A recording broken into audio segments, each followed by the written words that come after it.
तलाठी, शिक्षक, पोलीस, आरोग्य, ग्रामसेवक या विभागाच्या स्पर्धा परीक्षेसाठी तयारी करणाऱ्या विद्यार्थी मित्रांनो, गणितातला प्रश्न महत्त्वाचा आहे. एका काटकोन त्रिकोणाच्या काटकोन करणाऱ्या बाजूंची लांबी 5 सेमी व 12 सेमी आहे.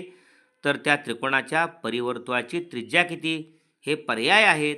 आपण ह्या आकृतीकडे जर पाहिलं तर आपल्या लक्षात येईल हा काटकोन त्रिकोण आहे 5, 12 आणि त्याचा कर्ण जो आहे पायथागोरसच्या प्रमेयाचं त्रिकूट आहे 5, 12, 13, 12चा वर्ग 144, 5चा वर्ग 25, 144 आणि 25, 169, 169चं वर्गमूळ 13. आणि बरोबर या ठिकाणी हे परिवर्तुळ म्हणजे त्रिकोण आत राहतोय, त्रिकोणाच्या शिरोबिंदूतून जाणारं वर्तुळ जे आहे बरोबर या ठिकाणी कर्णाचा मध्यबिंदू म्हणजे 13चा निमपट आहे ती 6.5 आहे. त्यामुळं अचूक पर्याय 6.5 सेमी. कर्णाचा मध्यबिंदू हाच या ठिकाणी परिकेंद्र आहे आणि OA ही त्रिज्या 6.5 सेंटीमीटर. ओके.